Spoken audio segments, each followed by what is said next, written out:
Well, in this video, I will be talking about the carbon cycle, and which is a very central, central idea in ecology.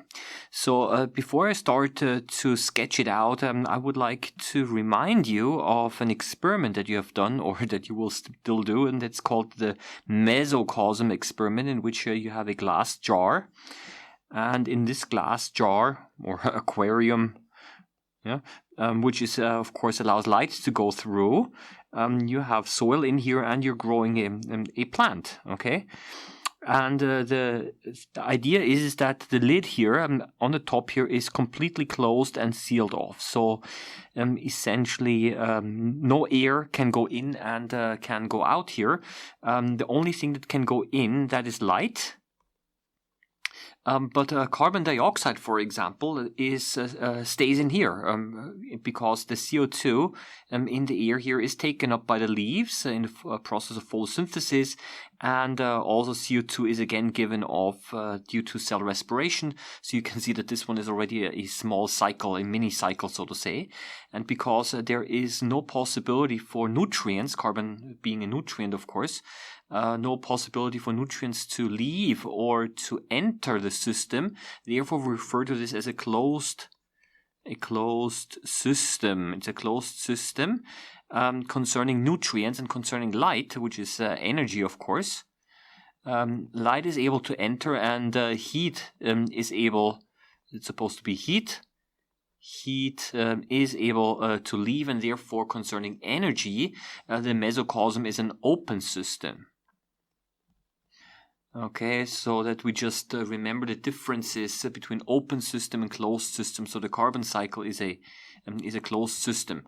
And what we have here with the CO2, that CO2 being taken up by photosynthesis and given off by cell respiration. Of course, in ecology, in the ecosystem, of course, there are many more variables involved here. And that is something that I would like to sketch out now for you. Okay, so let's see if I'm actually able to move this up. Yes. Okay, so I'm actually going to start to draw now the actual carbon cycle. And I start off here at the top with CO2 in the atmosphere. And what I do is I always draw a box around it. Okay, and that is the CO2 in the atmosphere. And I'm going to draw other boxes and also arrows. And over here on the right side, I draw plants.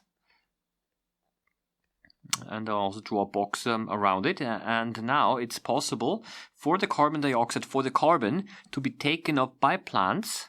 So I'm going to draw an arrow like this. And this process, of course, is called photosynthesis. Photosynthesis.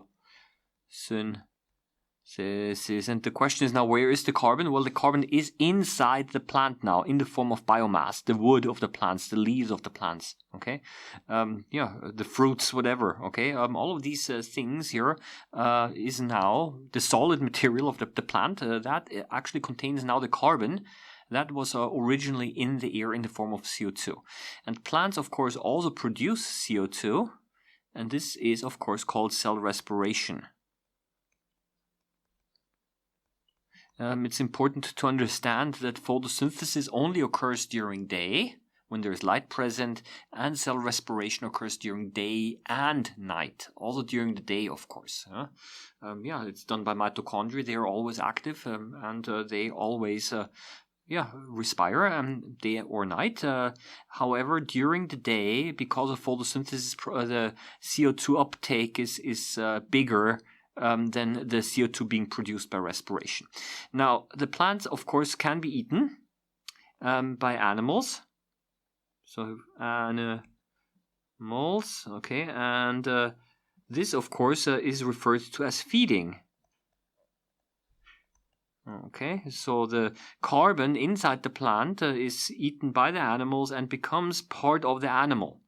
And of course, animals are also able to eat animals, so I have to draw an arrow from animals back to animals, and that's of course also called feeding. Okay, so far, it's kind of clear. So In other words, the material that animals are made of, the meat, so to say, the fat, lipids, proteins, whatever, all of the carbon originally, of course, came from CO2 from the atmosphere. It is now possible that plants and animals, of course, die to form dead organic matter. Okay, so I said dead organic matter. And I'm going to draw, again, a box around it. And this process is, of course, called death. Death. Okay, so we've got dead organic matter. And this dead organic matter can be consumed, again, by detritivores and saprotrophs. These are decomposers, and the decomposers, well, in some books, what they will do is they will say dead organic matter in decomposers. What you theoretically could also do, of course, is that, you have another box somewhere called decomposers. Okay, so the dead organic matter goes to the decomposers. It's basically feeding again. And the decomposers produce CO2 in a process again called respiration. Okay, but I know that in some books what they will do is they will simply say, okay, that is basically dead organic matter which is being decomposed, so they make one box out of this here. But you see, ultimately everything is returned back into the atmosphere in the form of CO2. And that's the basic carbon cycle, and you will notice that there is only one real arrow going away from the carbon dioxide, and that is photosynthesis. So actually this arrow here is quite important and quite big. And actually it's not only plants, but also photosynthetic bacteria, for example. But I still have a space here on the left side, and what I'm going to do now is I'm going to draw an arrow over there across. I call this fossilization, which takes a long time. And what I have in fossilization, I'm forming basically oil and coal, and that is basically, these are the fossil fuels. Okay, and that is the formation of the fossil fuels is a very slow process. And we have another arrow going back from the fossil fuels to CO2, and that's combustion. That's basically burning of the fossil fuel. So when we're using fuel in a car, we're combusting it and we're burning it. Combustion, and that is relatively fast. Okay, so we're using up the fossil fuels right now quite quickly. So what we have here is that this fossilization, which takes a very long time, and this here is very quick. Yeah, so that means I'm making a big arrow here. Okay, it's a very fast process. So this means we're essentially adding into the atmosphere CO2 faster than what we're taking away, and this actually means that the level of CO2 in the atmosphere is going up. Okay, that's this whole thing with the greenhouse effect and so on. CO2 is increasing because we're essentially adding carbon, which has been stored in the form of fossil fuels, and we're not removing it quickly enough because this fossilization process takes too long. Okay, so this is essentially the basic carbon cycle. In the syllabus and also in the book, there is also an extended form where you also include other things like, for example, forest fires and so on. What you might also want to know is that another very important source of CO2 are volcanoes. Okay. Volcanoes produce an incredible amount of CO2. So the question, of course, now is okay, if volcanoes are producing so much more CO2 than maybe humans are producing, why is the level of CO2 not going up in the atmosphere? And one of the reasons is that, I know this is not properly explained in so many books, but actually there is also a hidden arrow from the animals to the volcanoes. I need to explain this because it's otherwise a little bit strange. might sound strange to you, or the connection might not be clear. It's not strange really, but they're so-called seashells. Okay, the seashells. Okay, all shelled animals, the mussels and the seashells and the snails and so on, they have a shell made of calcium carbonate. Okay, calcium carbonate, and the carbonate contains carbon.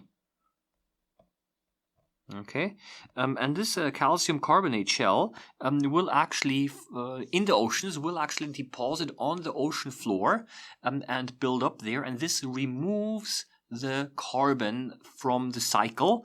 And because then these seashells are then in the ground, and after many million years, the carbonates, okay, will then be returned into the atmosphere in the form of CO2 over volcanoes, because it's in the ground. And then you have the whole geology, if you've heard about this, the so-called when the plate tectonics, when the plates are moving and then they're pushed into the ground. Okay, so all those seashells are pushed into the ground, and then you have a volcanic eruption, and then CO2 again is released. So this arrow here, why am I telling this to you? Is because there are some critics, who say, actually the volcanoes are so much worse. Yeah, the volcanoes produce so much more CO2 anyway, so we don't have to worry about reducing the CO2 production because the volcanoes are so much worse, right? But what they're not talking about is actually there is also another arrow here, where essentially a lot of carbon is removed again by the fact that seashells and other water organisms that form calcium carbonate shells, that when they die off, actually this removes the carbon again from the cycle. So there is actually also a cycle here. But the problem that we've had in recent years is actually this gigantic arrow here. Okay, because we're burning fossil fuels too quickly, and of course plants, we don't have enough plants. We need growing plants, so we don't have that either. We have deforestation and so on, so photosynthesis is not able to keep up with. And as a matter of fact, in this other carbon cycle, sometimes you also have forest fires,